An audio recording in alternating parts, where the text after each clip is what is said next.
Today, we're going to read Chapter 5 of the City of Ember. We keep learning more and more about the characters. We keep learning more and more about Ember, and we've started learning about the problems of Ember. Today in Chapter 5, we're going to learn a lot more about the problem. Pay attention to the details that help you understand the problem of the City of Ember. Chapter 5 is called On Night Street. Granny's mind was getting more and more muddled. Lena would come home in the evenings and find her rifling through the kitchen cupboards, surrounded by cans and jars with their lids off, or tearing the covers off her bed and trying to lift up the mattress with her skinny arms. "It was an important thing," she would say, "the thing that was lost." "But if you don't know what it was," said Lena, "how will you know when you've found it?" Granny didn't try to answer this question. She just flapped her hands at Lena and said, never mind," and kept on searching.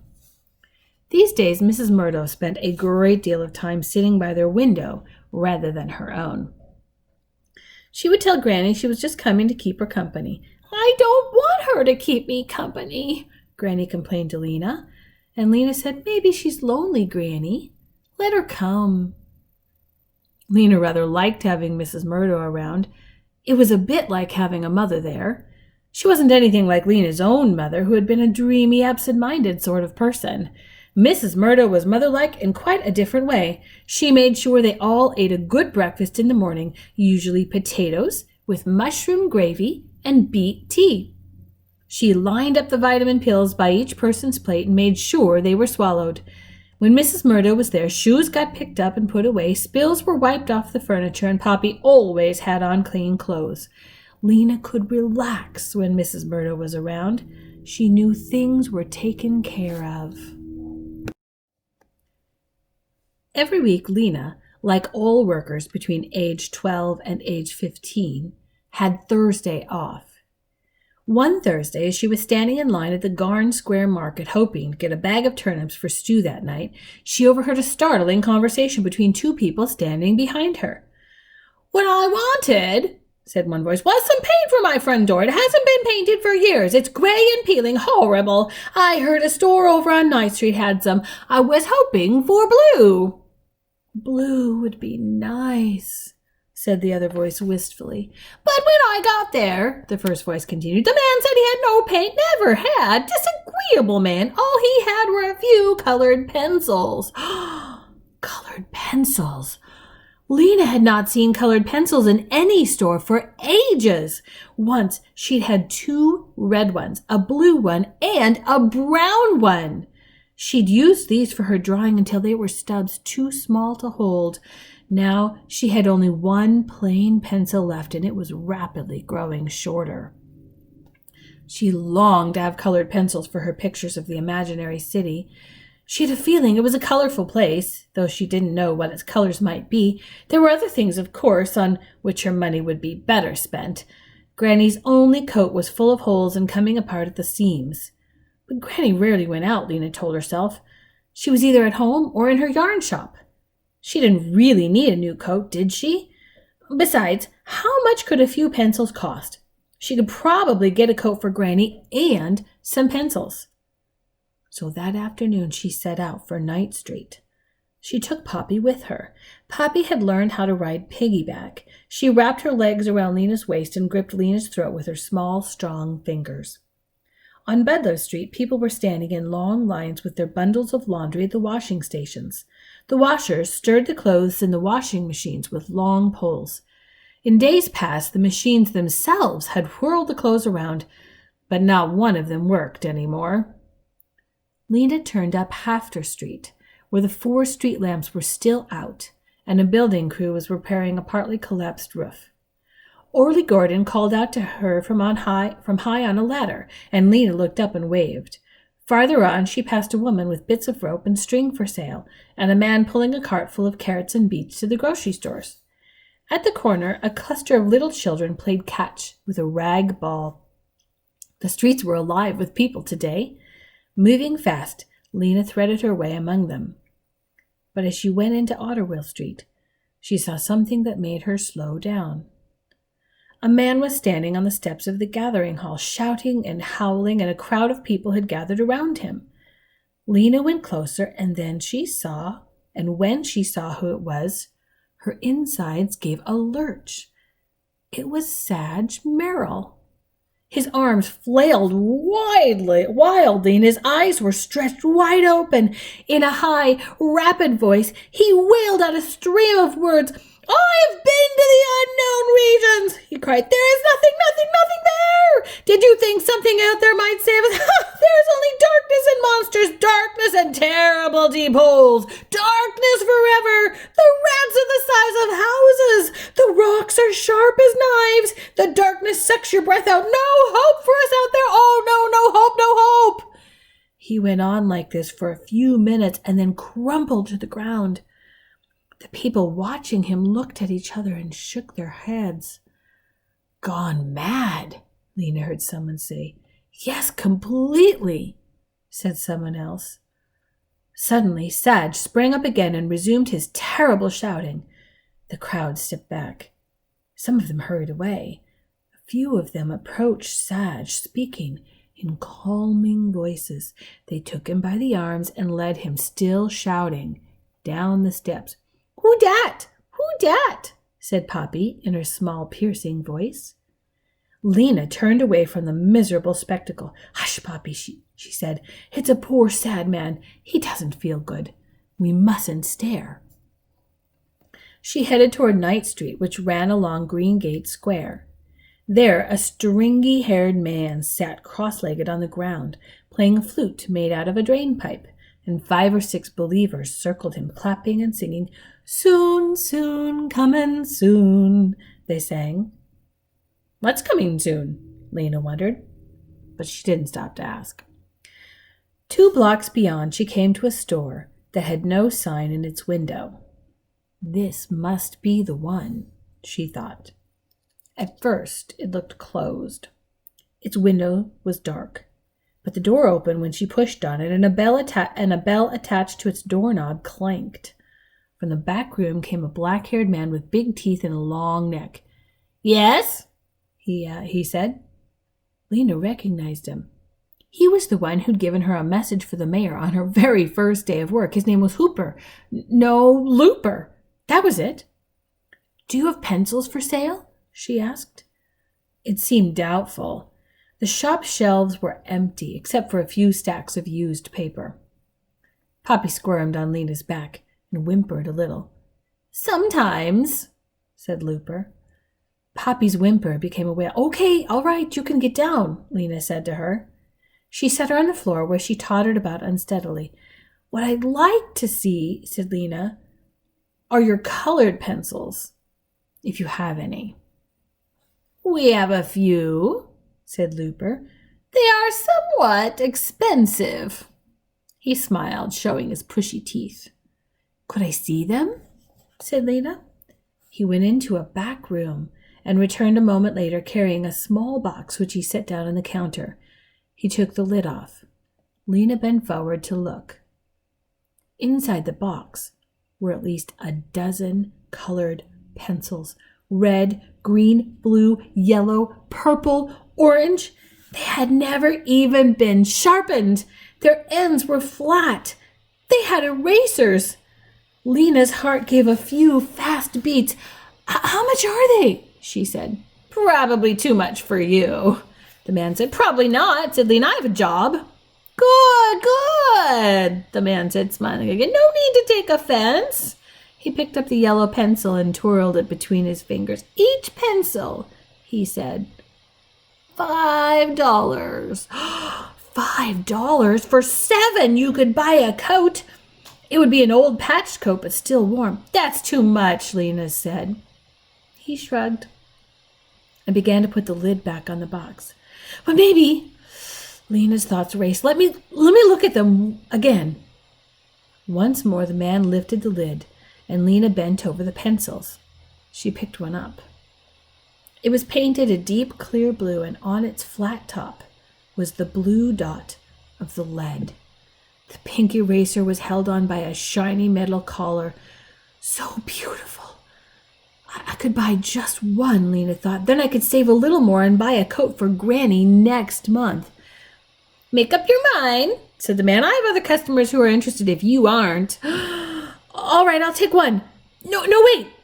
It was like hunger what she felt. It was the same as when her hand sometimes seemed to reach out by itself to grab a piece of food. It was too strong to resist. I'll take two, she said, and a faint, dazzling feeling came over her at the thought of what she was doing. Which two? The man said. There were more colors in that box of pencils than in all of Ember.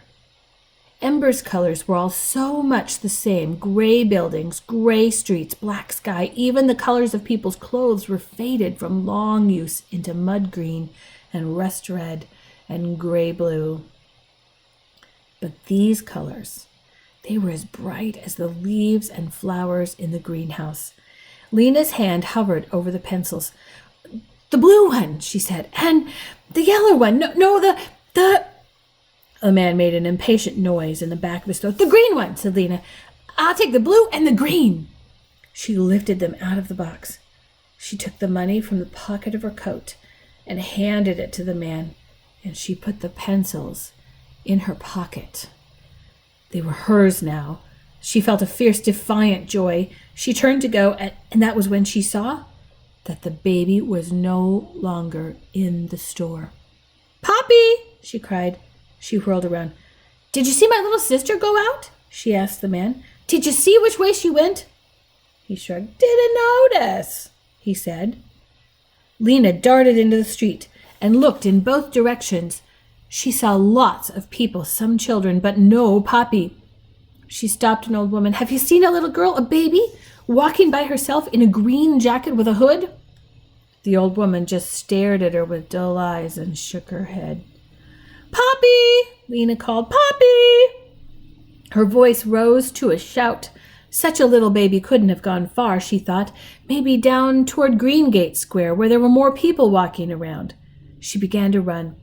And then the lights flickered and flickered again and went out.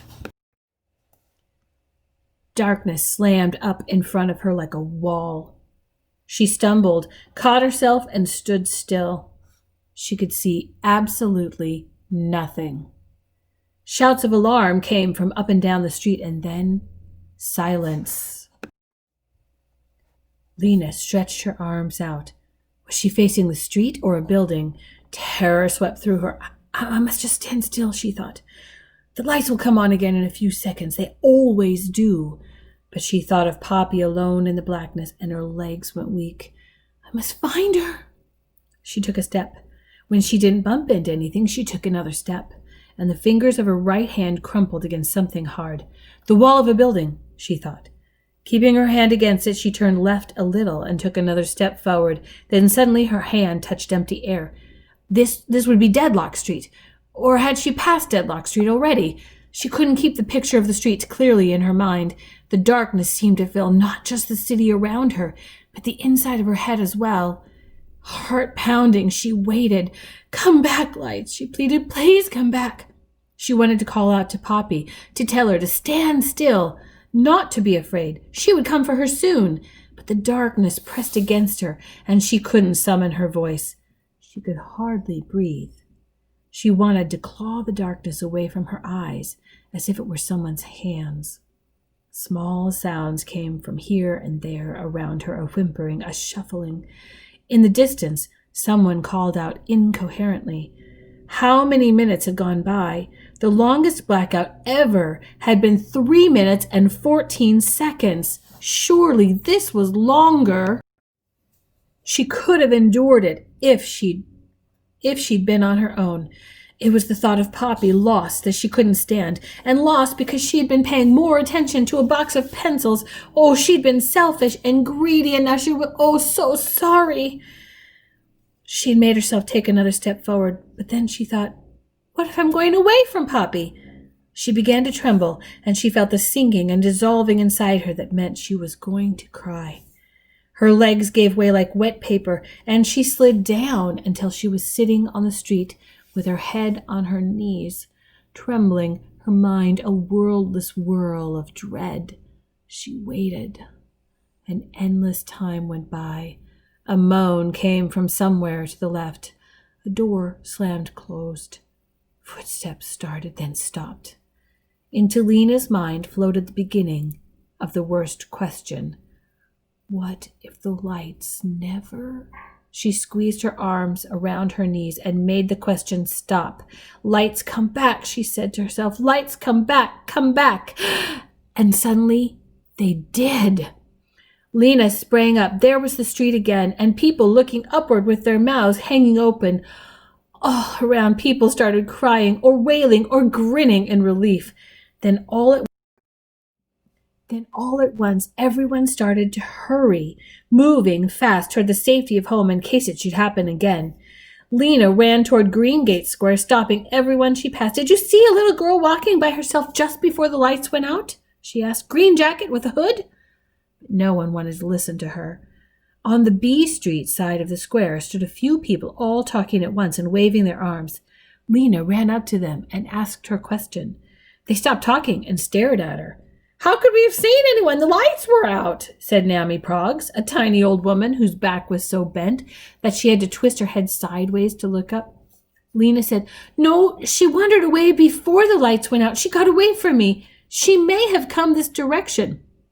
You have to keep your eye on a baby, Nammy Proggs scolded. Babies need watching, said one of the women who'd been singing with the Believers. But someone else said, Oh, a toddler? Green jacket? And he walked over to an open shop door and called, You have that baby in there? And through the door came someone leading Poppy by the hand. Lena dashed toward to her and lifted her up. Poppy broke into loud wails. You're all right now, said Lena, holding her tightly. Don't worry, sweetie. You were just lost a moment. Now you're all right. I've got you. Don't worry. When she looked up to thank the person who'd found her, she saw a face she recognized. It was Dune. He looked the same as when she'd last seen him, except that his hair was shaggier. He had on the same baggy brown jacket he always wore. She was marching up the street by herself, he said. No one knew who she belonged to, so I took her into my father's shop. She belongs to me, Lena said. She's my sister. I was so afraid when she was lost. I thought she might fall and hurt herself or be knocked over or... Anyway, thank you so very much for rescuing her. Anyone would have, said Dune. He frowned and looked down at the pavement. Poppy had calmed down and was curled up against Lena's chest with her thumb in her mouth. And your job? How is it? Lena asked. The pipe works. Dune shrugged his shoulders. All right, he said. Interesting, anyway. She waited, but it seemed that was all he was going to say. Well, thank you again, she said. She hoisted Poppy around to her back. Lucky for you, Dune Harrow was around, said Nammy Proggs, who'd been watching them with her sideways glare. He's a good-hearted boy. Anything breaks my house, he fixes it. She hobbled after Lena, shaking a finger. You'd better watch that baby more carefully, she called. You shouldn't leave her alone, the flute player added. I know, said Lena. You're right. When she got home, she put the tired baby to bed in the bedroom they shared.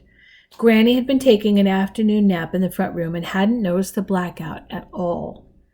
Lena told her that the lights had gone out for a few minutes, but she didn't mention anything about Poppy getting lost. Later in her bedroom, with Poppy asleep, she took the 2 colored pencils from her pocket. They were not quite as beautiful as they had been. When she held them, she remembered the powerful wanting she had felt in that dusty store, and the feeling of it was mixed up with fear and shame and darkness. So this chapter gave you some really great details about what's going on in Ember. Can you imagine a place where they don't have colored pencils? Can you imagine a place where there's no light, where there's utter darkness for minutes at a time? The problems in Ember are pretty serious.